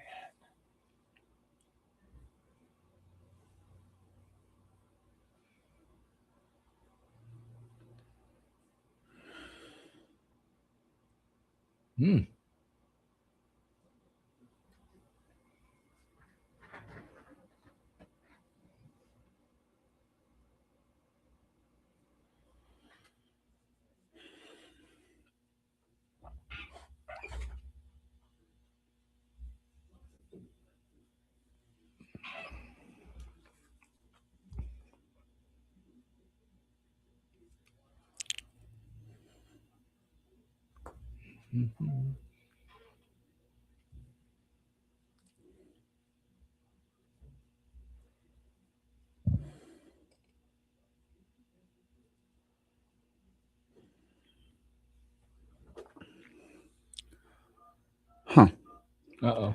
This is an aside here. We were talking ticket prices. I'm looking at season ticket prices for Tottenham Hotspur, my favorite soccer team. Lower bowl, lower level, $71 a game. There's like the mid tier, which is behind the goal, $49 per game for the season. And then your upper level on the sides is $38. per game. Huh? And the fans are going crazy because they think the ticket prices are too expensive. Yeah. Huh? Shows how American sports fans get ripped off. Hilarious.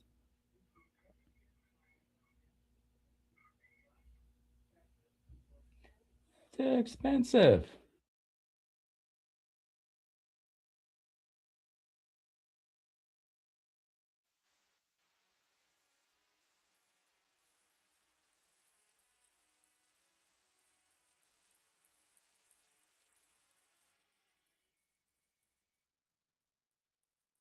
Welcome back in the morning hookup. It's that time. It's our guy. Efforting. Shortly. Brian Munson, HuskRunOnline.com. Coming up, we'll talk Big Ten Media Days with Brian. We'll talk recruiting. Get his thoughts on the three gentlemen that are going to be out there at Big Ten Media Days. Their impact on the field this year. And we'll talk about some 28 guys. Because you've moved on a little bit, right? You've moved on. Now, you haven't moved on from the 27 class. Maybe a spot or two left. Maybe a Hail Mary coming. We don't know. Probably not. Have you, this isn't a total aside here, but I'm seeing videos come out. They always do the Big Ten Media Days, the line of jerseys, all the uniforms in the Big Ten on the mannequins. Have you gotten used? Have you gotten used to the Nebraska jersey and how it looks? Is it me, or if I guess I haven't studied enough to care? They're making a concerted effort to get Husker fans, I think, aware and comfortable with it. You've seen how they've been putting, with all these pre-fall camp interviews on the radio network, they've been putting all the guys in their full uniforms, trying to get you more used to it. That's been to you on Twitter, by the way. It's starting to get more normal and less weird to me to see. I don't necessarily want to say full volume. What's the best? It's not that they have grown on me, but I think I have gotten used to the fact they're not as weird to see to me anymore. You know, probably I'm looking at it now. Not as weird to see as you put them up against the rest, you know? I still think because there's a lot of them that like really emphasize the number on the front of their, you know what I'm saying? Like it's more pronounced on the number side. I'm a big fan of the stripe on the sleeve. That is voicemail. Yeah, it was. That was fantastic. It's a. I think I've gotten more used to them. They still look like a less distinctive, less iconic uniform. Yeah. But once I see it on the field, will that come around? Maybe. Will you come around at wait and see? Let's hope they win. Let's win in them. I've gotten to the point now. I'm at that point now. I am fully engaged on just results. I know a lot of people. Okay, like the uniform is one of those things that it's easy to go grab onto because you haven't been very good as of late on the field. You're expecting. So it's like you grab tickets, you grab uniform, you grab all this stuff.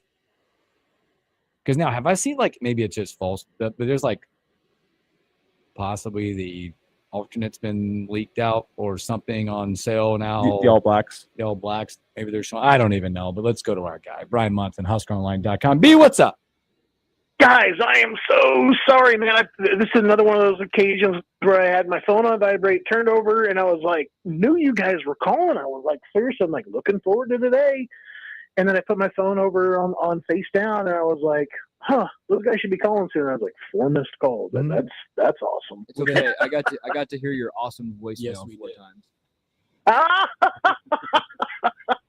Do not get my number out on the air because I think that my phone will be blowing up. But that is, it's fun. It's very fun for me. And we can always wait on greatness. And it's Brian Munson with HuskerOnline.com. Brian, Big Ten Media Days are coming up. They're starting today. Yep. Nebraska gets there on Thursday. I want to get your take because you cover all this, the guys that get recruited here, the transfers, the freshmen.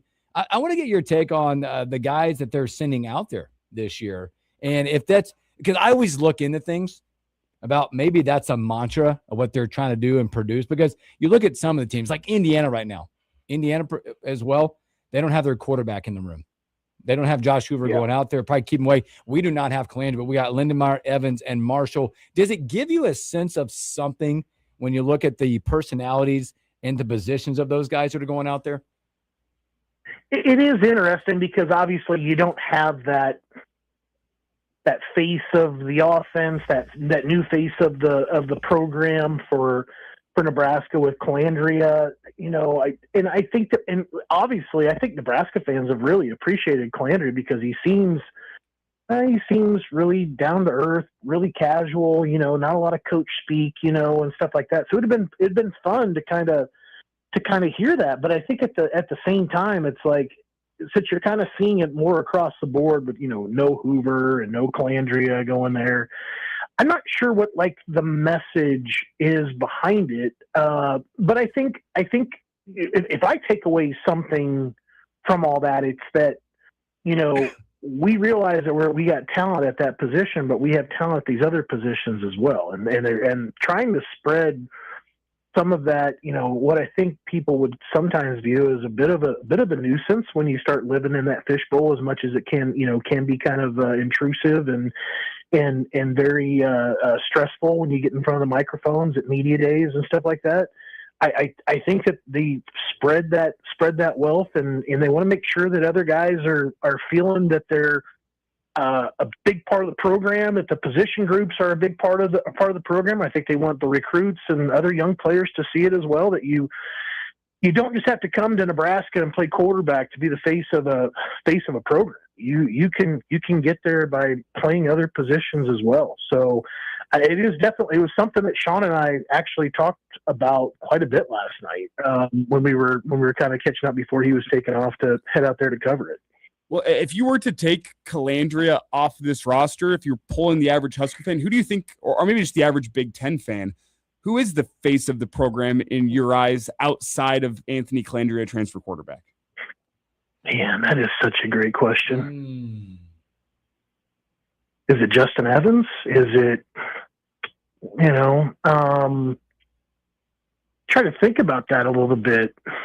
I think Justin would be a really good case. I mean, obviously he's one of the highest rated, centers in the country, highest rated offensive lineman in the country, one of the guys in the country that has the most experience returning, at his position, as a collegiate offensive lineman.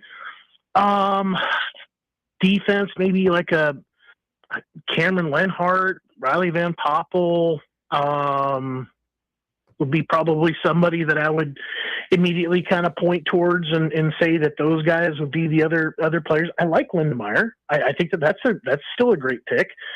Maybe a Ja'Cory Barney, preseason, all Big 12 return specialist kind of guy too. That's kind of omitted, there a little bit too. So that's kind of an interesting one as well. So I think I would lean towards Justin and Riley or Cameron, to be honest with you.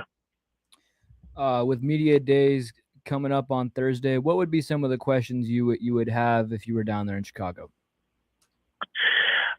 I think obviously that, this has been a bit of kind of a merry-go-round of different coaches, changes in, how they're going to coach, what they're going to implement, how they're going to kind of do things, whether you're on the offensive line, whether you're, on the defensive side of football, which seems to be a perpetual, merry-go-round of change.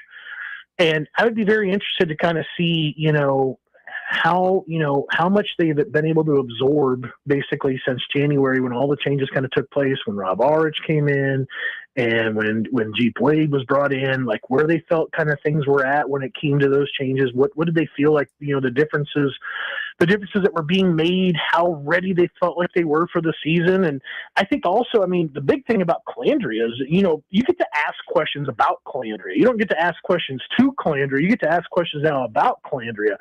That I'd be very interested to kind of hear how he has kind of taken to life at Nebraska. How has he grown? How has he come in and shown that he's a leader? What would have been the takeaways about his potential running the offense? How good of a situation is it between, Dana Holgerson and Calandria? Like, how does that style kind of match up? That's a big question for me. I'm really interested to know, like, how much how much like Holgerson's going to let go of the reins a little bit and let a guy that's a bit of a gunslinger, take some chances, make some big plays, probably have a mistake or two, but how does that kind of come up, and how does Nebraska kind of address that when they say, look, he's obviously better when he's doing some things on his own, but that's where we're going to see a couple pain points when it comes to this offense. And I think on the other side of the football, the biggest question I had about the other side of the football on defense, how are all the transfers doing? Are they assimilating themselves into the defensive style? Are they the leaders that everybody kind of felt like they would be? I'm really interested to kind of hear, like how some of those guys that are familiar with Ulrich's style have kind of helped become like mini coaching staff guys and really helped bring everybody else up with them. But something I'm really interested in, and that's what you do. That's the recruiting things and the cycles. And here's a big question, and I'm trying to phrase it where it's the way things have changed and how Nebraska helps facilitate this somehow. And it's the whole. You never can close the door on a class anymore. You're like, oh, close the door, got them done. Friends, talk about how the process, I guess, in which you got the 26 guys, they're on the roster. Mm-hmm. You got to keep recruiting those guys. That door is still open. But guys coming back next year. You got the incoming class of 27. You can't close that door and assume it's good. And then you're on to 28. That world is like these days, because it's so tough. And again, also the question being, how much does each year relate to the next year? The results of 26. What does that mean to the 27? The results of 27 mean to 28. I mean, it's just such a crazy world to live in as we look at kids. How do the coaching changes that are happening in the real time impact the players that have been on the roster for a couple of years that have never produced? Because I think that's one of the concerns I really have had, where you bring in new coaches and you've had some guys that are on the roster that you've been looking forward to kind of seeing, like guys that were talented, guys that you were hopeful about, and potentially you have already recruited over them, whether it's by the portal transfer process in January or the very next kind of recruiting year, where you've kind of gone out there and loaded up at a different position, and guys at those positions run those risks. And it's not the sad part about it, because I've always tried to find a way to say this is not the real world. You don't just get to throw up your hands and say, I'm frustrated here and I'm leaving. And I always felt like that was a kind of a bad lesson for these kids to learn, that they could always change their situation, their surroundings, because the grass, isn't always greener. But I think the real life application, the real practical thing that I have begun to see is that you have these changes that are happening, at these levels, and you're seeing where a new manager comes in, or you get bought by another company, they bring in their own people. Now you've fallen out of favor regardless of wherever you're at, within the talent assessment of you and your position. And all of a sudden it's I've already been replaced. So there's some real life application here that really is kind of unique and a little bit scary for those kids to already be going through at 17, 18, 19 years old. But I think the ongoing recruiting process becomes another real life scenario where between your people leader, manager, and your individual contributor kind of players, boots on the ground, where they have great relationships with the coaches. They are seeing the development that they want to see out of themselves. They're finding ways to get onto the football field. And when you have those great relationships, you have great communication, you feel comfortable, you feel like you're part of the family, that retention happens naturally. Versus maybe the player that is a little bit stuck on, I can't see the field, and I think I'm doing all these things right, despite what they're telling me, and therefore just can't get out of his head and ends up transferring anyway. I think some of that stuff kind of happens a little bit naturally now, although I think it does happen on occasion, like with Keona is a great example, from January, where you're just not anticipating it happening with a couple guys. A couple guys, it's like there's a natural kind of exit process for them to take versus some guys that will just decide to go ahead and up and lead, probably because of some sort of tampering or some sort of the grass is greener and I already know about it. It's Brian Munson with us here, HuskerOnline.com. And Brian, as you look ahead to the season into fall camp, I want to specifically look at the new position coaches because we've talked about, potential guys that could be waiting and seeing. Ahmad Hudson's kind of the name that comes to mind of what this season looks like. But for some of the guys that are already in the boat for this important 2027 class, what are some of the things you think they're going to be looking for, specifically those offensive linemen with Jeep Wade, those defensive linemen with Coach Brown, and just generally the guys on defense with Coach Orich? What do you think they're going to be looking for as they kind of look to see what their new position coaches or coordinators might be bringing them in the season? Yeah, I think the offensive linemen I think this group is a very physical group. I think they're very versatile.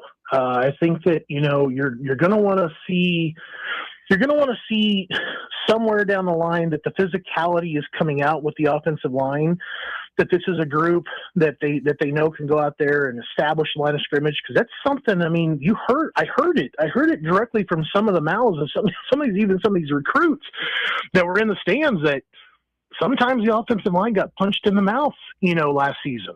And they didn't do a great job of like moving the piles.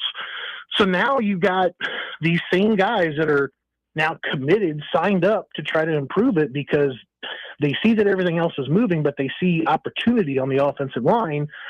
So I think that those guys, are going to be looking for physical style improvement, what things have been basically changed from, the days under Raiola to Jeep Wade, and understanding like the difference in styles, how that's improved things, obviously how it's working in conjunction with Holgerson's offense, et cetera, et cetera. So I think that those are the things as an offensive line. I think that's going to pop out. Then I think on defense, they're also preaching versatility. They're talking about, you can watch some of the game film on San Diego State and you find an upfront part of that, half of that defense that just, they fly all over the place. They do a lot of big loops and twists and they like to mix things up.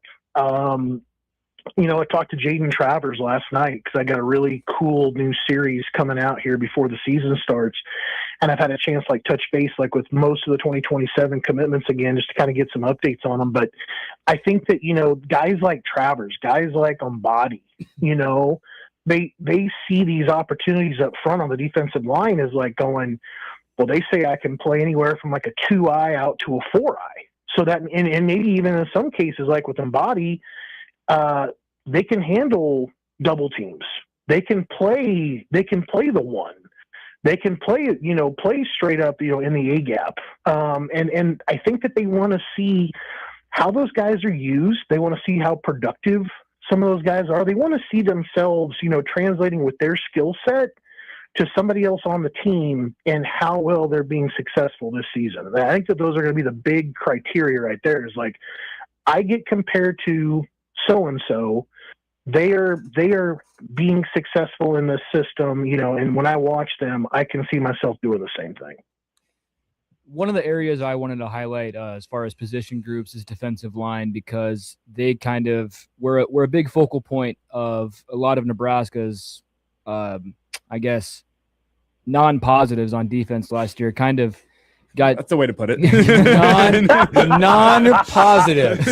Mark that down. I wasn't really sure how to put that, but basically the run game last year looks like they're trying to shore that up this year and go away from a three down lineman approach. You have Riley Van Poppel coming back. You have Williams Nwaneri coming back. Cam Lenhart. You have a lot of depth in that defensive line group. What's your temperature check on the defensive line this year? Well, I think it's they have to do something. I mean, both the Cornhuskers and the Buffalo Bills have got to do something about stopping the run. They cannot continue to get gouged there. They need to find better ways to get off the football field on after third down. They cannot continue to give up third down and fourth down conversions. Those are absolute killers.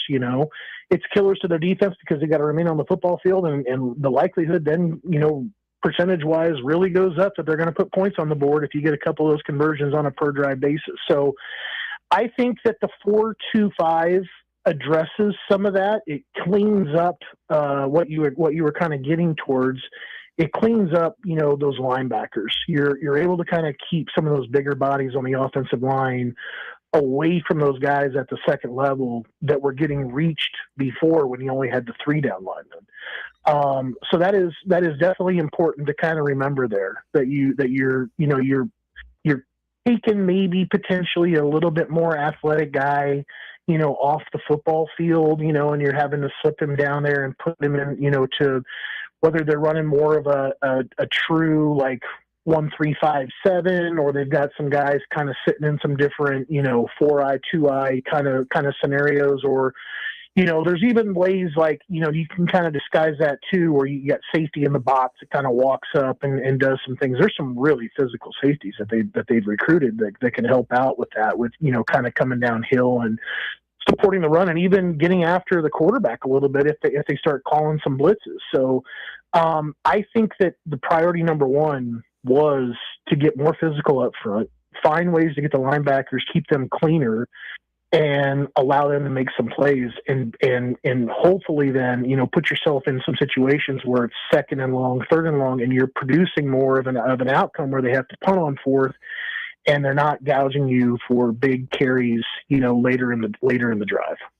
Yeah, well, I love all of this because this is the stuff that Nebraska has been trying to get to, and we've had this conversation. If you look through the Big Ten, you can go through the Big Ten and go, man, name a team, and you go, oh, that's what they are. Nebraska not been tough, not been physical. Those aren't words you've used of lately, but I want to ask you about, we'll go back to Calandria a little bit, and we had Dane Todd on the radio on Monday, hangs out with us every Monday, but we talked about toughness and being your quarterback, how tough they need to be, because I think he played with arguably maybe the toughest quarterback in Nebraska history. That's Zach Taylor.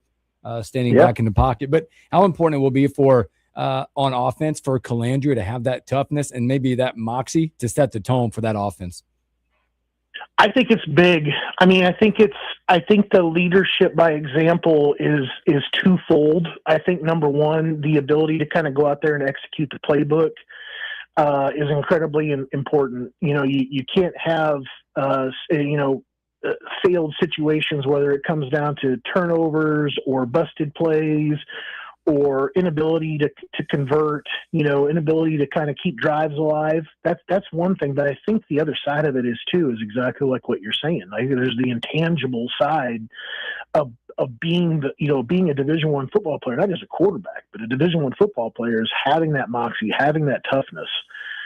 Something that those guys are going to rally around. It's not always going to be that, that he can throw a bomb 74 yards in the air, to Mills or whomever, you want to go ahead and plug in your wide receiver.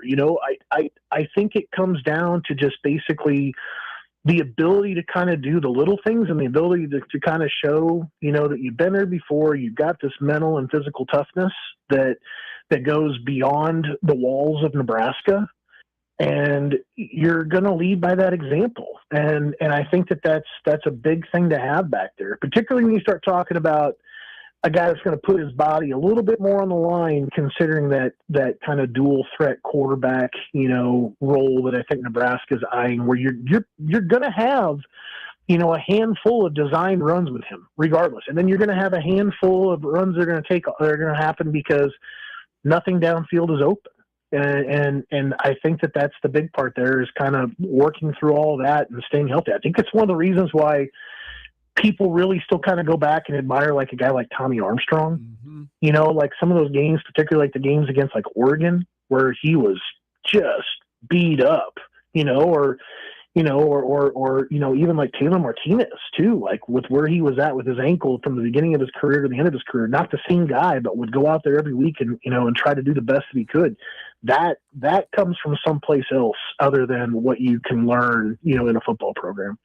Well, it is definitely going to be awesome as we creep now to a Thursday with Matt Rule at the podium and talk more about that. So, B, man, we appreciate your time as always, my friend. Take care of yourself. We'll talk to you real soon. I will answer the phone on the first call next week. I promise, guys. You're marked down. Appreciate you, B. Take care. See you guys. Brian Munson, Husker Online.com. Great stuff from him as always. Take a break. Come back. Stories that we missed.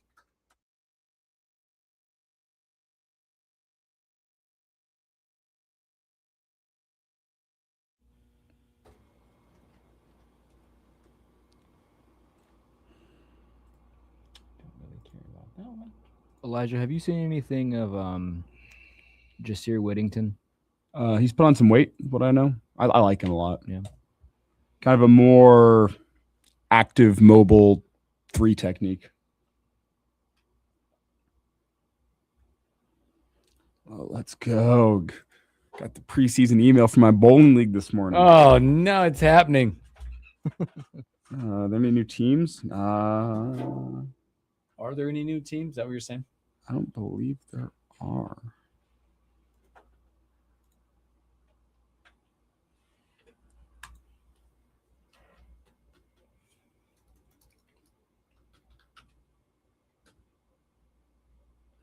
Wait, no, that was last year's team. The D-line can't get much worse, can it? No. Couple year experience now? Yeah. You would hope. With the mix of Van Poppel, Lenhart, Petschok, Nowari, Anthony Jones. Anthony Jones is such a funny pickup. I like him though. Oh, he's I think he's athletic just free. He's going to step in and just be Big Ten ready, which is nice. 6'5", 265. You can't complain about that. It's just he's been all around the country. This will be his 5th Big Ten team. Yeah, shout out our guy. I don't really care. Chris Raff, what up, bro? How's Bama treating you? Look at this. So what I'm getting from him. This one. Then he just sends this. I don't know what I'm thinking about. You're locked in. You want chicken? Appreciate you, Ref, Daddy. I've rescheduled my haircut up a week before a wedding on Saturday night, which is great. It was getting. I'm not sure if you guys can tell. It's getting pretty unseemly. Yeah, I've been wearing a hat every day for the last 2.5 weeks. Couple weeks. My went in when I got mine. She's like, "Man, you're extended time." I know. I was stressing because I couldn't get a haircut until the end of next week, but I've been checking every single day this week. Like something's going to come open. Something came open at a perfect time on Friday. I got one in about 1 hour. I'm taking my kid. I gotta we'll do the in the show promo. Get in the car. I have a conference call I got to be on as I drive to my house to pick up my kid to get him to his 11:30 haircut. My wedding on Saturdays in Crofton, 3 hours away. I'm not. I've That's when you're like, I'm not. Again, happy they're getting married. Yeah. Thanks for inviting me. Yeah, I'm excited to be there.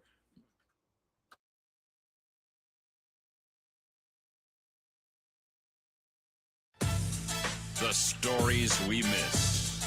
The Morning Hookup.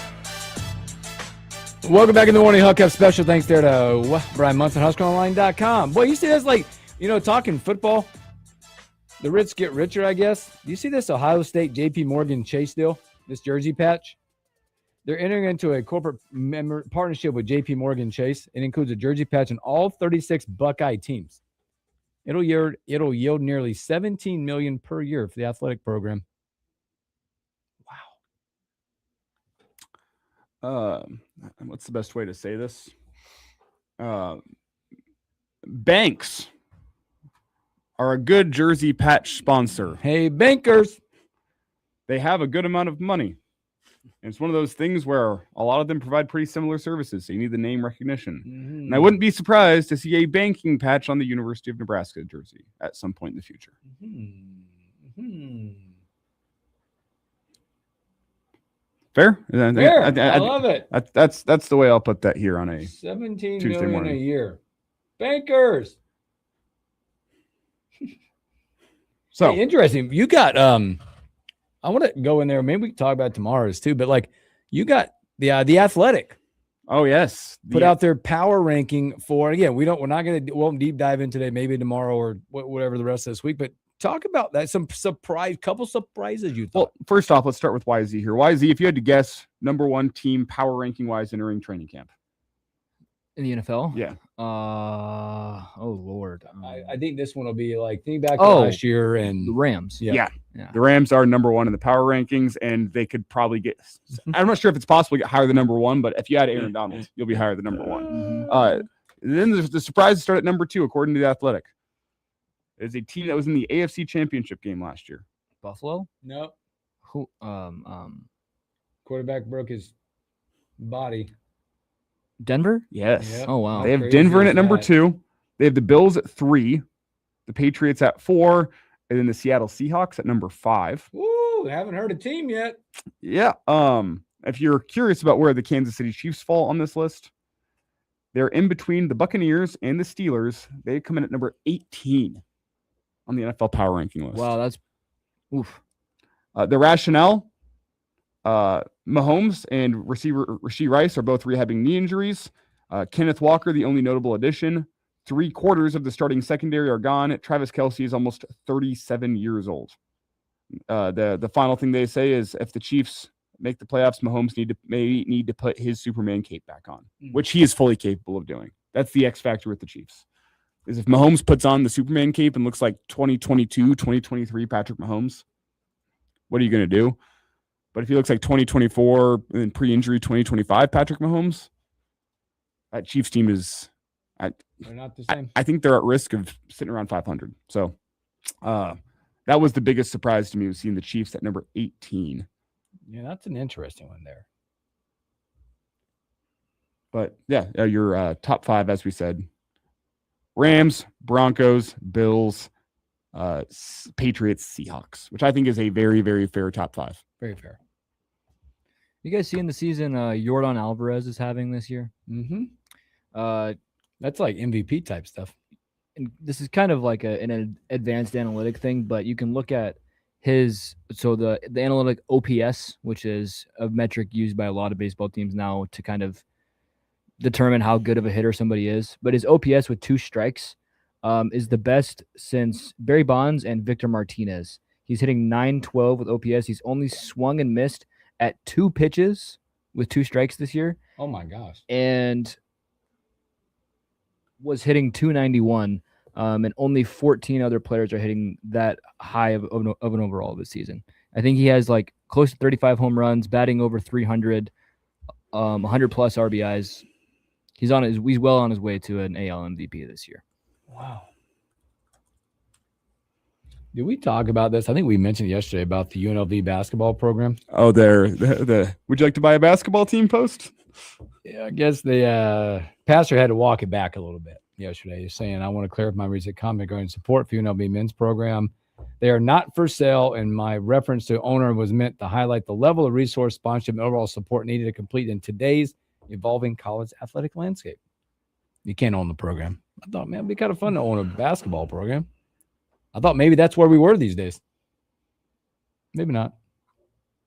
Coordinator wants to know if Elijah is going with a wrist brace this year for bowling league. Oh, no, the wrist after taking the summer off. I if you guys remember, I was dealing with some wrist pain at times last year during the bowling season. I played through the pain. Played through the pain. Ibuprofened it up. We're feeling good. The wrist is feeling pretty nice.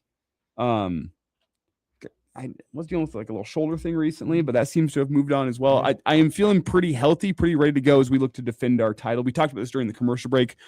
We have gotten the email out, all the bowlers in the league. The league meeting coming up here in 2 weeks from today. We'll be looking to get the season going towards the end of the month. So good to go. Set up. Right back in for, I think, 36 weeks of action. Let's go. A true warrior, Elijah Herbal. He will not sit out a bowling. Warrior is corn raider. Never. Stupid hot round of golf he said last night. My goodness, that's a warrior. Tuesday, tomorrow, Henry T. Buchanan, Big Ten Media Day talk, and a whole lot more. Have a great Tuesday. We'll catch you on a hump day.